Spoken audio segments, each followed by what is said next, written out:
I call to order this meeting of the Warren County School Board for Thursday, July 10th, 2014.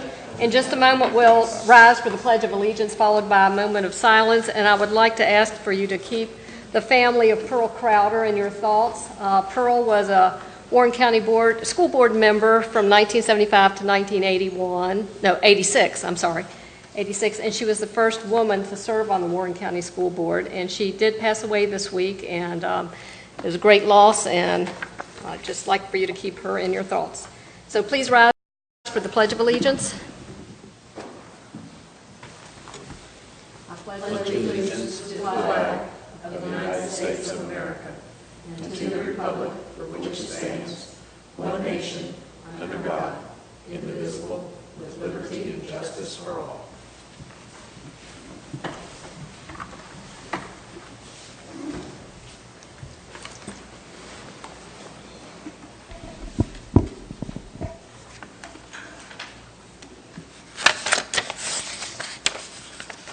The first item on the agenda is to accept or modify the agenda. Do we have a motion? So moved. Second. All those in favor, aye. Aye. Opposed, no. Motion carries. Community participation. Is there anyone who would like to address the board? Consent agenda. Is there a motion? Madam Chairman, I move that this consent agenda be accepted as presented. Is there a second? All those in favor, aye. Aye. Motion carries. Report. Staff report. Mr. Smith, personnel update. Good evening, board members and Madam Superintendent. I'd like to just take a few minutes and just to give you an update in regarding to hiring for the summer. And the major focus for this part of the presentation will be on our licensed positions, our teachers, administration, guidance counselors, as well as I included our nurses.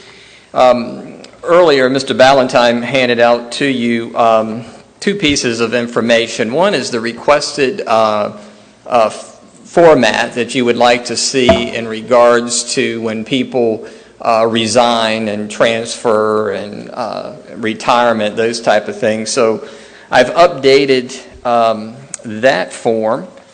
But if you go to the very back, the last page on this 4-page document, and I know it's probably more wise to do it front and back, but it was sort of difficult trying to flip these things around when trying to view.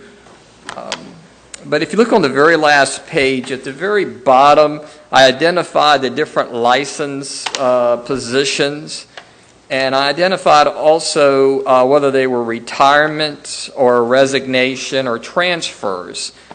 And I labeled the sections as teachers, identified as teachers, administration, speech language, and nurses.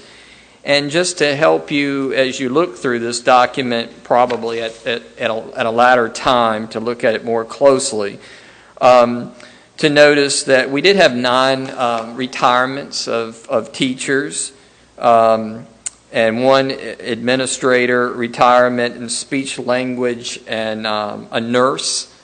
And then resignations of teachers, we've had 35 resignations.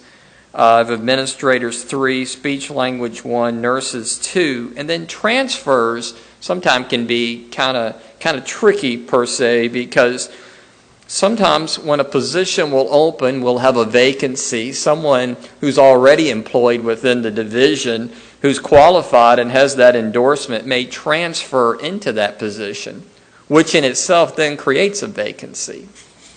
So we've had 12 teachers transfer into different positions, and 1 administrator, Mrs. Lehman, who went from an assistant principal to a principal.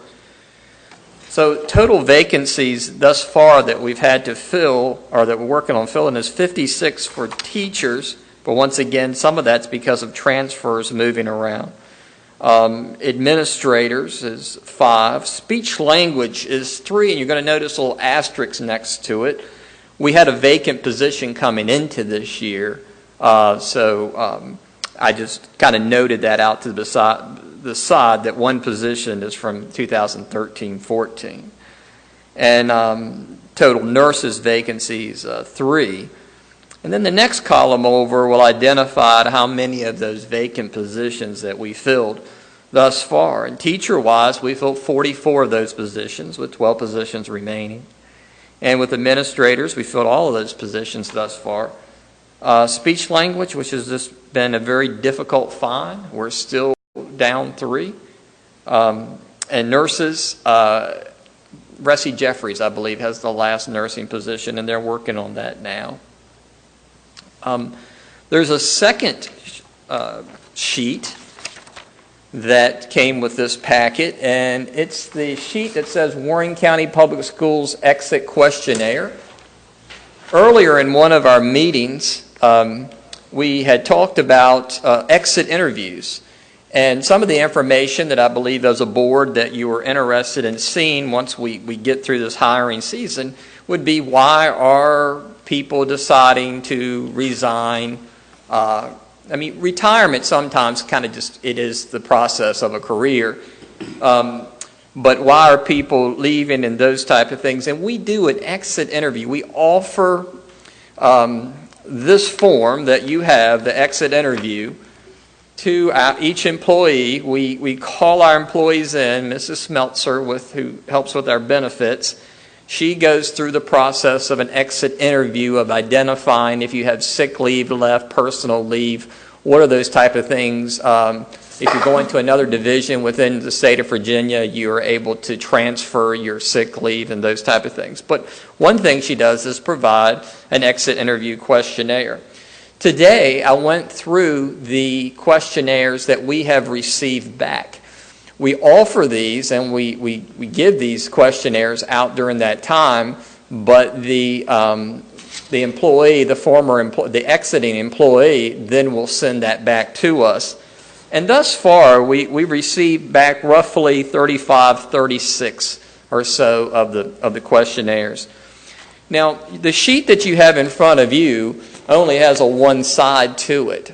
The actual questionnaire has a two-sided, but on the back it's more of a narrative type questions. You know, your experience at your school, what did you like about the system, where they can actually give some type of description. That will be something toward the end part of our hiring season that I'll provide some of those responses. For this evening, I just wanted the first part, which is more statistical information.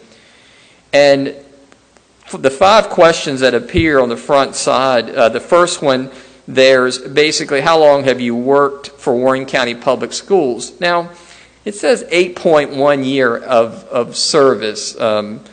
It's kind of misleading, to be honest with you, because you have some people who've retired with 35 years of experience or 22 years of experience, and then someone may have 1 year of experience. So I just kind of wanted to note that. Also, I want to note before we go deeper into this information is the questionnaires that I've gotten back aren't necessarily just from all professional staff, such as teachers or administrators. This could also be from support staff, instructional assistants or custodians or those type of things. So it is kind of a potpourri of the group, because an employee does not have to actually sign the paper to identify who they are. They just need to share information with us. Question number 2, how long have you been in your present position? 6.75 of year average.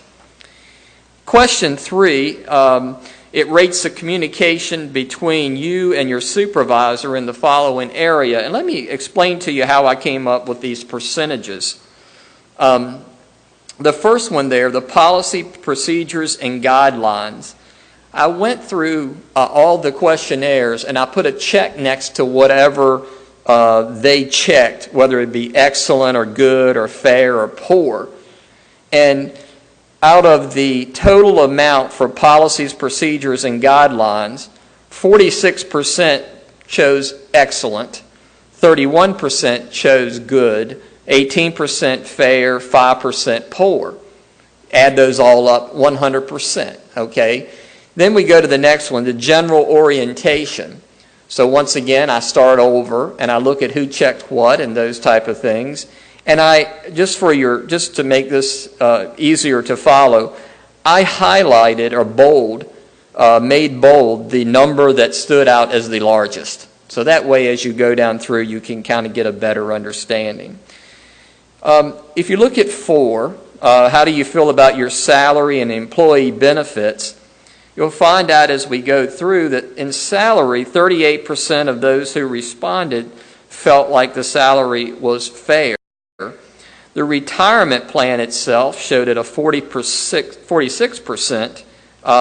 And sometimes the retirement plan and life insurance, those two things, if someone's not really deep into their career or have a good thorough knowledge of some of that type of stuff, sometimes you will start to get a high end where it says no opinion, because not necessarily are they aware of that. But now from a personnel standpoint, when you look at this data, the first thing I would say is we probably need to do a better job of educating those people on what that retirement plan is all about, so that when they do leave, even though it's prior to retirement, they probably will have a better understanding of what the plan is about. Tuition reimbursement there, 25% good. Life insurance identified as being good. Health insurance identified as being poor at 33%. And most of that I got from the narrative was not the quality of the health insurance itself. As we've worked through, it's the cost of the health insurance. Sick leave and personal leave matched out at 54% as being good. Once again, this is about 36 return forms. Number 5 identifies, was your decision to leave influenced by any of the following? And down here on this one, you'll notice on the directions, you can check as many as that would apply to you.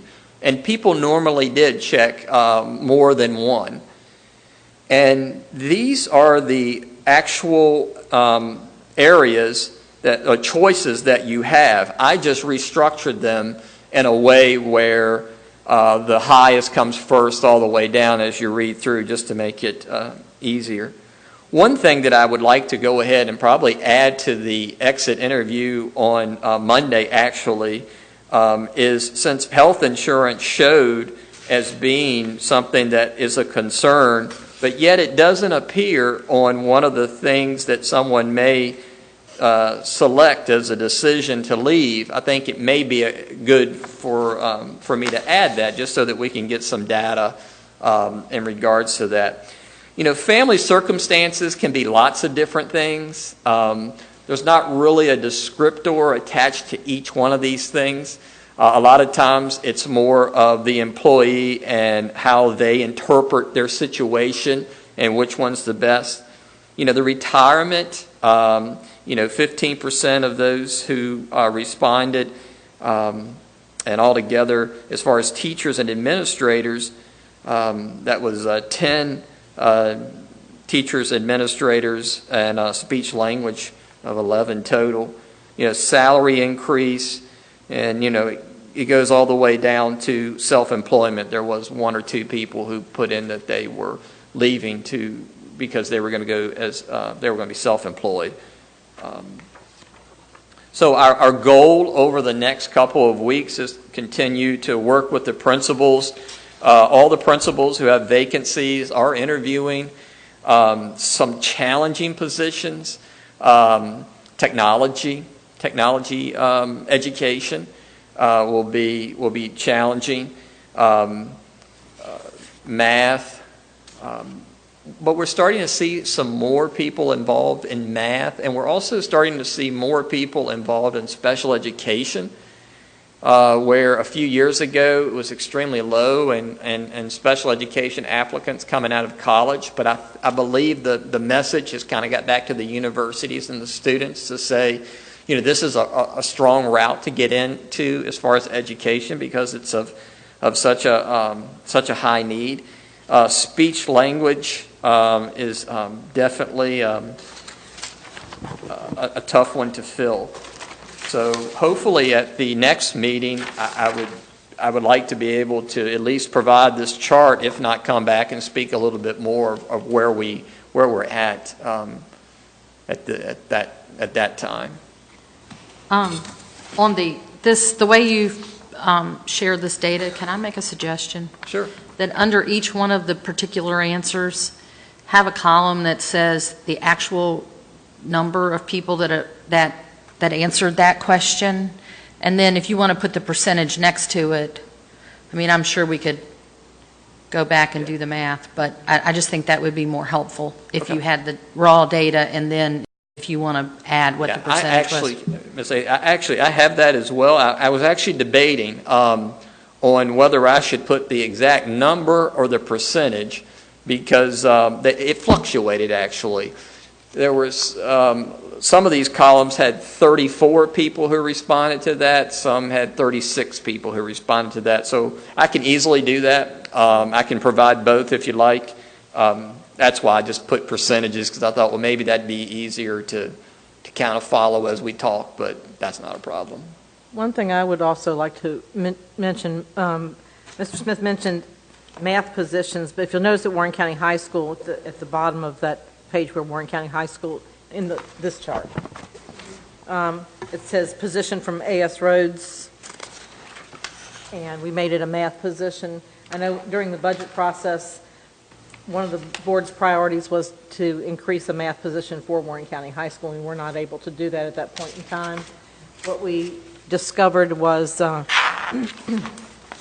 when A.S. Rhodes had lots of students in particular grade levels for the last couple of years, we had a floater that kind of moved from second grade all the way through fifth grade to as a third teacher in that grade level at A.S. Rhodes, and the teacher in the fifth grade was not needed anymore, and she doesn't need that individual. He has been transferred to another grade level, so he still has a job at Rhodes, but because that position became available, we didn't not have to create an additional position, so we just moved that to Warren County High School, the vacancy. So they will get a math teacher. Great. Didn't you have it on there? Did I see that more than once? Or maybe it was just on the personnel report where it said something about moved. You moved a position. That position would be on the very first page, A.S. Rhodes, down where the last line says transfer. Yeah, transferred to Warren County High School. And then it would, over on the income and employees, Yeah, it but I says saw another one. transferred, position transferred to Warren County High School. Position, not the person. Right, position, not the person. The person was then transferred into the third grade position at A.S. Rhodes Elementary. I thought I saw it more than one place, though. It's twice. It's really twice on that same sheet. Once under A.S. Rhodes and once under Warren County High School. It's reflected in No, both I'm places. talking about the one under Hilda Barber. Hilda Barber. It says position transferred to Warren County Middle School. That's an instructional assistant position, because Right. one of the programs that they have at Hilda J is going to be moving to Warren County Middle School,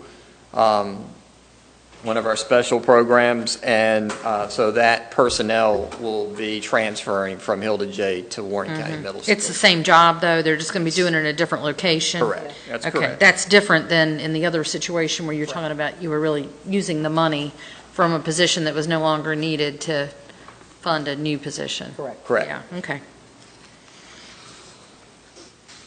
I just want to say thank you for doing this and sharing this information. I find it very helpful.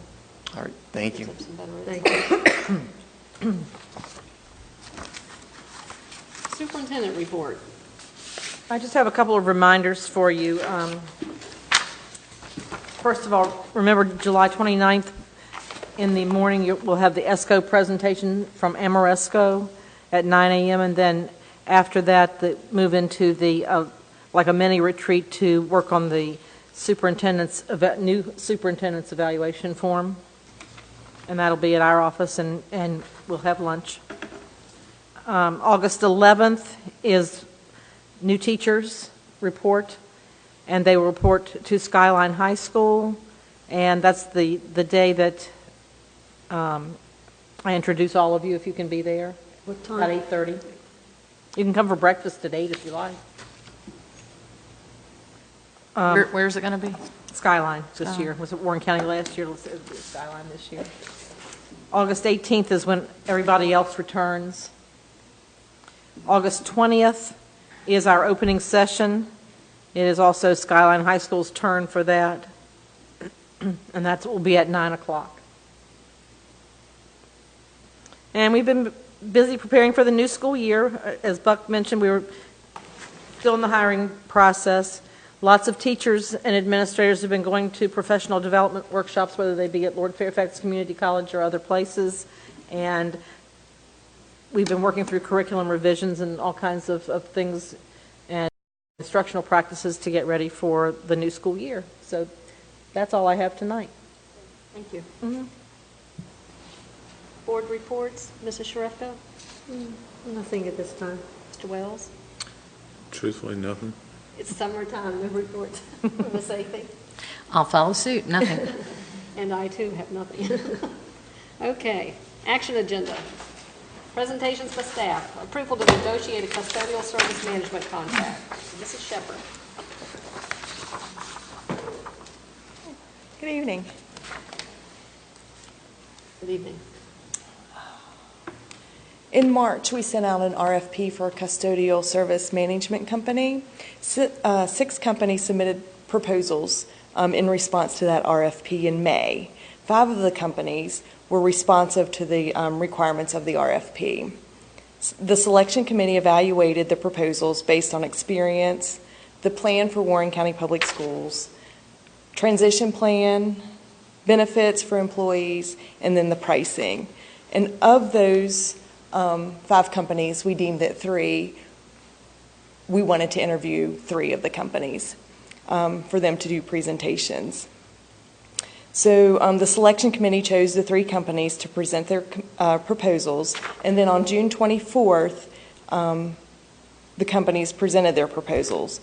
Of the 3 companies, the selection committee and 2 of our school board members selected 2 companies who the committee feels will be viable for our school system. These 2 companies are fully qualified.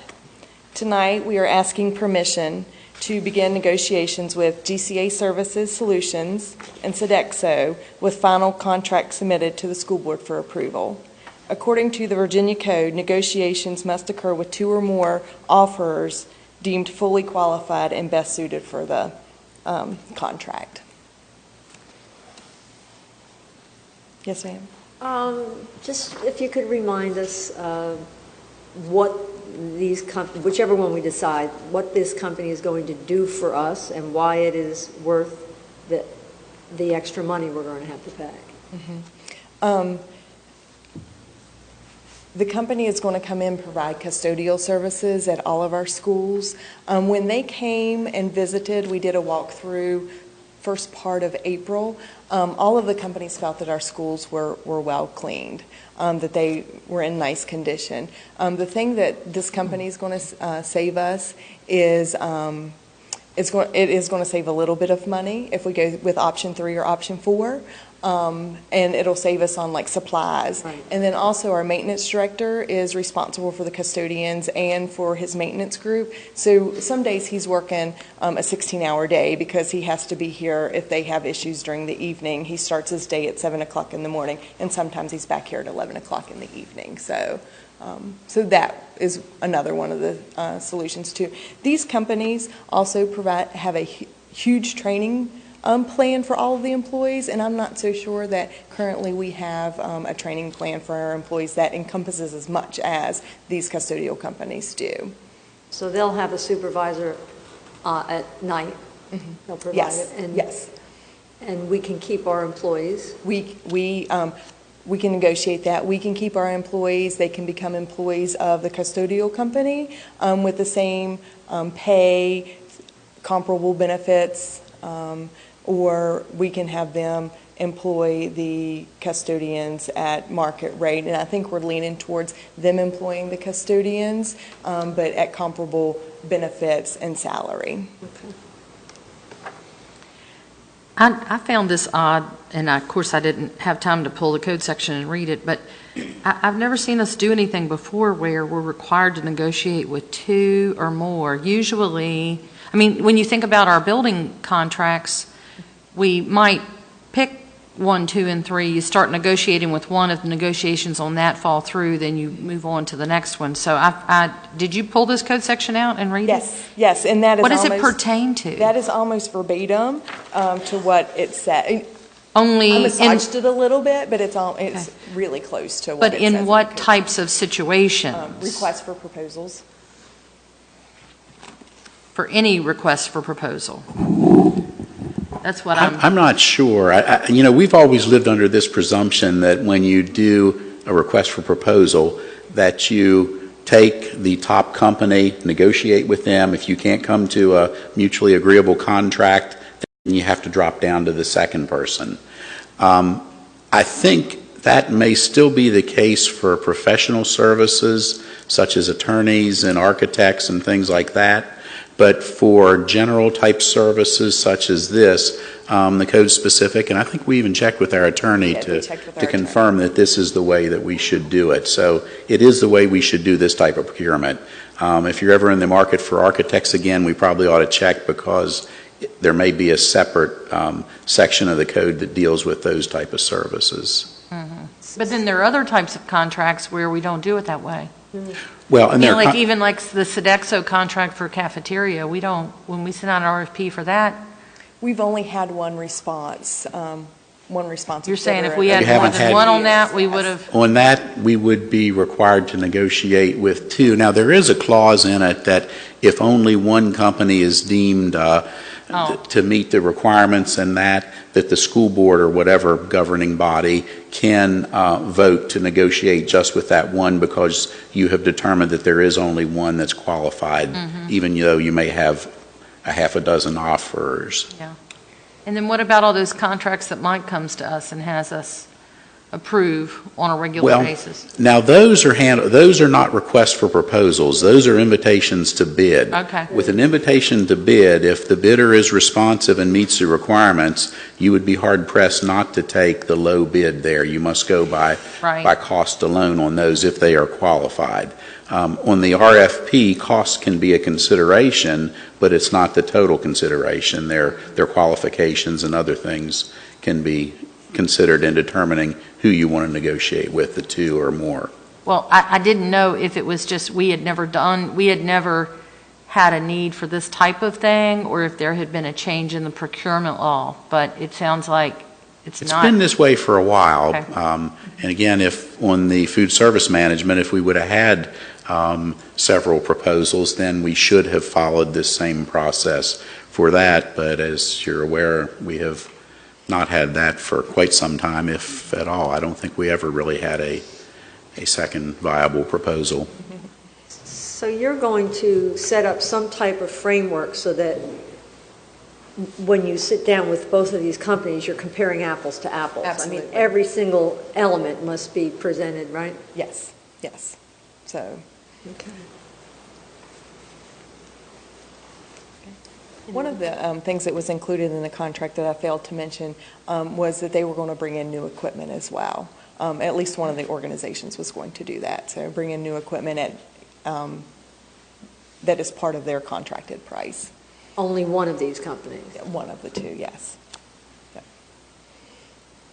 At this point. At this point, but it could be negotiated. Yeah, that's what I was, Yes. yeah.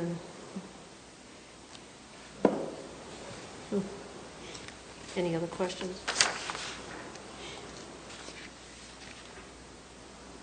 Is there a motion? I move approval be given for the superintendent to negotiate with GCA Service Solutions and Sodexo with the intent of negotiating a contract for submittal to the school board for final approval. Second. All those in favor, aye? Aye. Motion carries. Thank you, Mr. Shepherd. Thank you. Stay where you are. Yes. This is the Melody Shepherd Show. Last time we had the Rob Valentine Show. Award of contract for 2 frozen beverage freezers. Mrs. Shepherd and Mrs. Fox. You're going to stay seated and let her carry on? I brought a friend with me. I would like to request approval to purchase a total of 2 frozen beverage freezers. These beverage freezers will be located at Skyline High School and Warren County High School. They will be utilized to create a healthy fruit smoothie for the students at both high schools.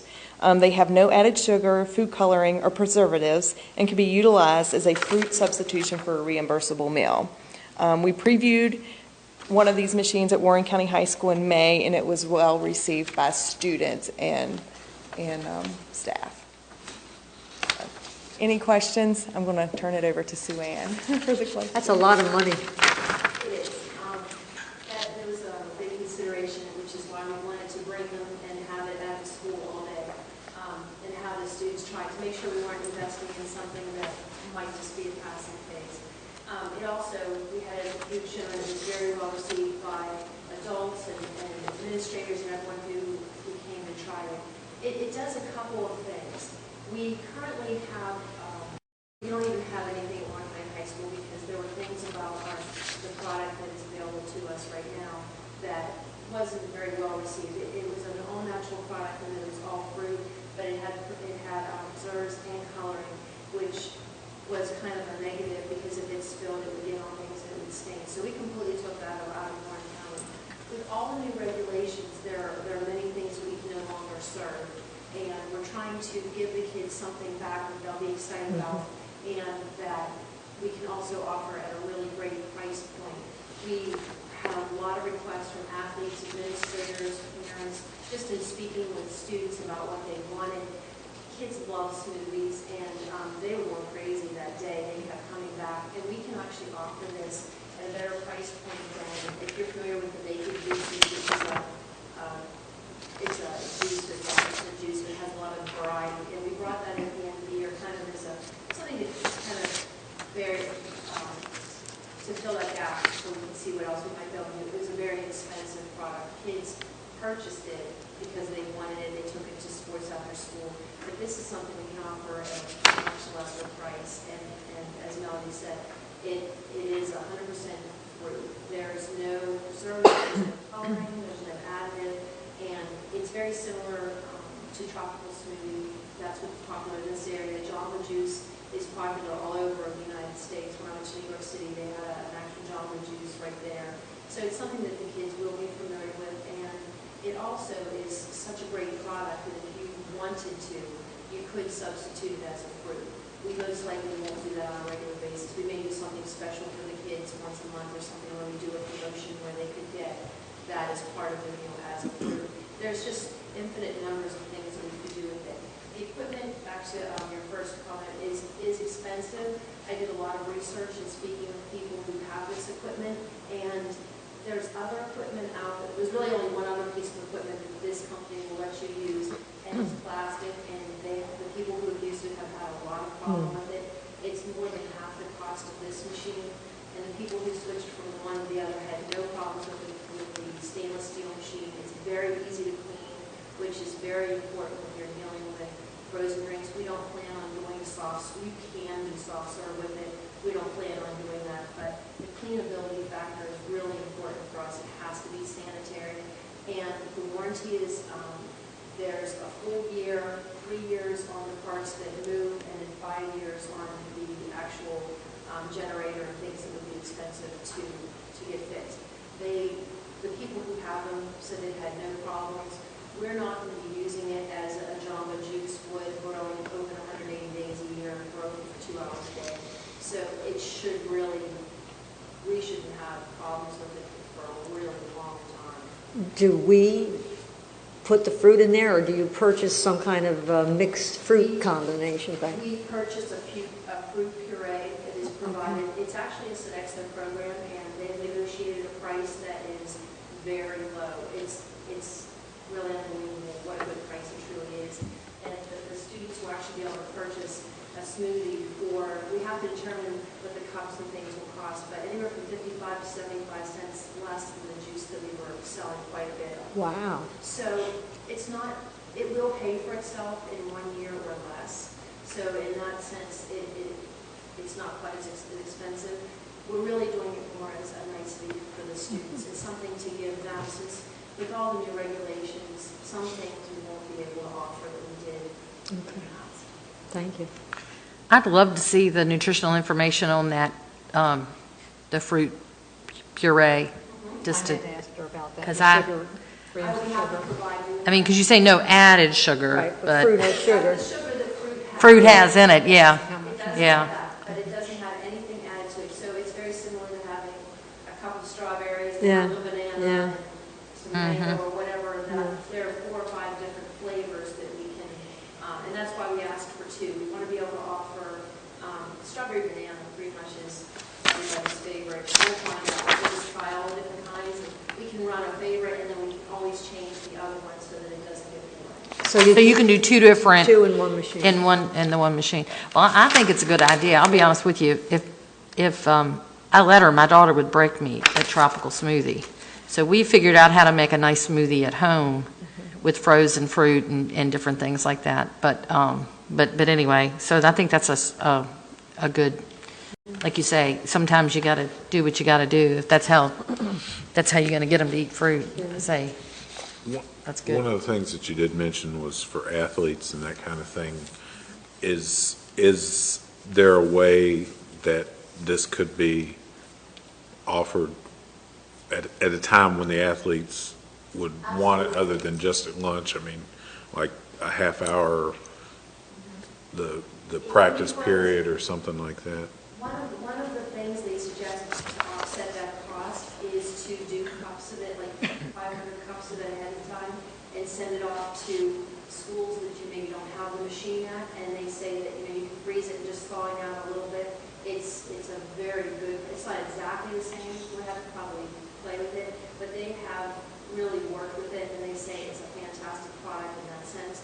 We could easily make cups of it, freeze it, and then give it to athletes as they're getting on a bus, if that's something that the athletes are interested in.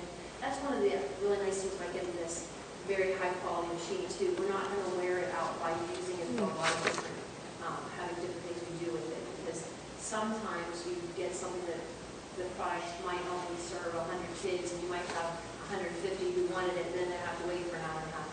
The generator in it is such that it can keep up, and we won't have an issue of running out. The cafeteria is open for about 2 hours, you said, during the lunch period. How do you regulate who goes over there and how do they pay? How do you make sure they're paying for it? The way we're going to situate it is going to actually be on the line. So Oh, okay. It will be most likely right in front of the cashier. Okay, okay. So there'll be people right behind the line, and there will be food service personnel all around. All right, but what about after school, the athletes want something, are we just going to give it to them? We would have Gratis? to make arrangements ahead of time, and then we would get it in the cups. I can work that out with the... With the coaches, okay. We do provide meals for athletes if they're getting on a bus and going somewhere. We pack sandwiches and do different lunches currently for the athletes. So we would do it very similar, and usually we just send a bill and they pay.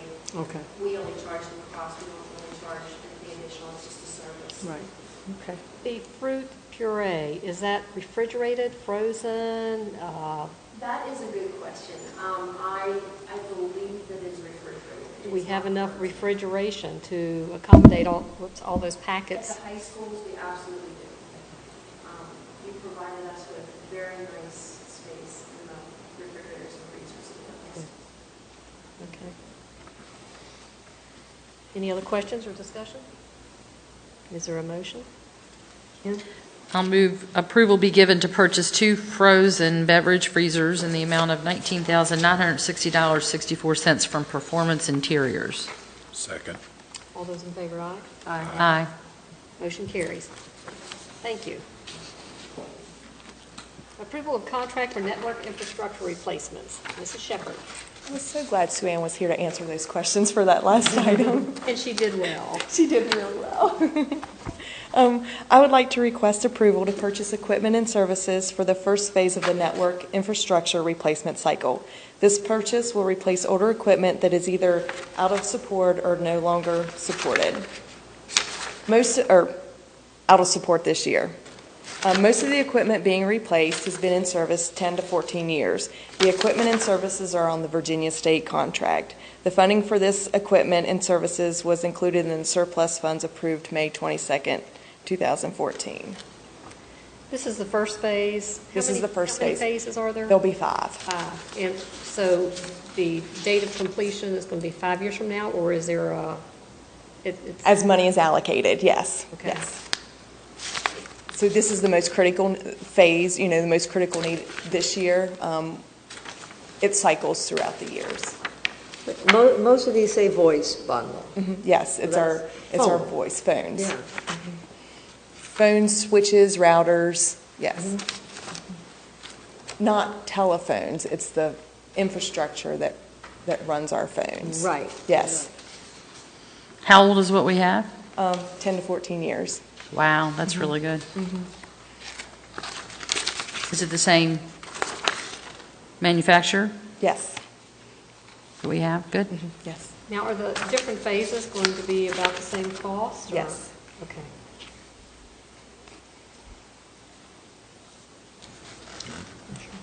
I move approval be given to purchase equipment and services from ABS Technology for the first phase of the network infrastructure replacement in the amount of $144,029.05. Second. All those in favor, aye? Aye. Opposed? No. Joanne, I didn't hear you. Did you? Aye. Okay, I'm sorry, I just didn't see you. I'm Yeah, sorry. no, I did say aye, I believe I did. Motion carries. Thank you. Once more, Mrs. Shepherd, award contract for the purchase of 2 mowers. I would like to request approval to purchase 2 new replacement mowers for the maintenance department. This purchase will replace older equipment that is no longer operable. The equipment being replaced has been in service over 10 years. The funding for this equipment and services was included in the surplus funds approved May 22nd.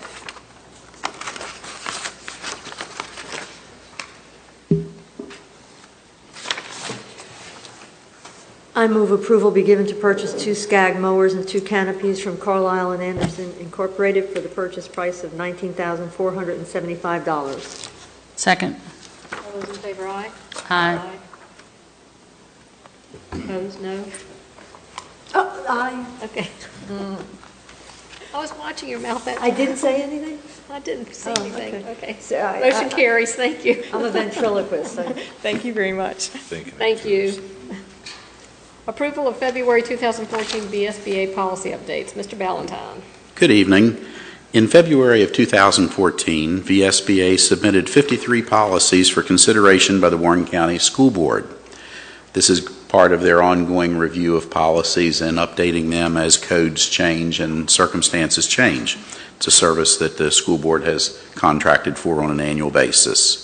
All but 2 of the policies to be reviewed are currently included in the Warren County Public School Policy Manual, but they need some form of updating. Most cases, it's just a minor change, maybe a code reference or something somewhat insignificant. The 2 policies not currently contained in the policy manual, which are files BCEA and ET, are optional and they are not recommended for inclusion in the policy manual at this time. There is a chart attached showing all the updated policies that's been prepared by staff members. It notes the proposed changes and the staff members' recommendations. There are also 32 policies that are presented in the back of the packet here for review but have no recommended revisions. This was introduced on a first reading at our June 12th meeting, and then at June 26th work session we talked about it, and there is one policy, file AFA, which is the Evaluation of School Board Operational Procedures, and we're recommending that you not adopt that one right now. There was discussion at that meeting about whether there is a legal requirement or a requirement for the school board to do a self-evaluation. And I have not had an opportunity since that meeting due to the year end and the year beginning and all those things going on at the end of June and the 1st of July to check with VSBA to make that determination. So I would ask that maybe you approve these policies as recommended, but in the motion we suggest that you withhold action on AFA until we can get that information and report it back to you so you can then make a decision on how you would like that, how you would like the policy to be included in the manual. Be glad to answer any questions you might have regarding any of the policy changes that are recommended. I believe we've discussed most of them in the past 2 meetings. Is there any more discussion? Do I have a motion?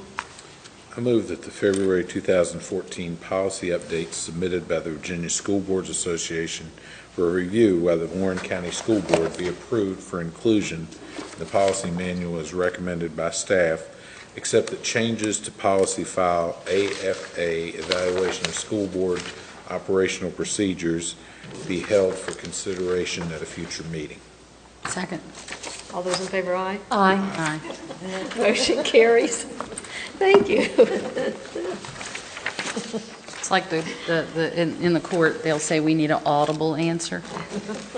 I think I'm saying it, I but I guess know, I'm I'm not. joking. In her head. Usually it's been me, but I've learned from having Kathy tell me, I can't hear you, just talk a little loud. Well, I try to look for the lips too, so. Well, sometimes I think when I make the motion, that's it, you know. Assume I'm that it's done. right.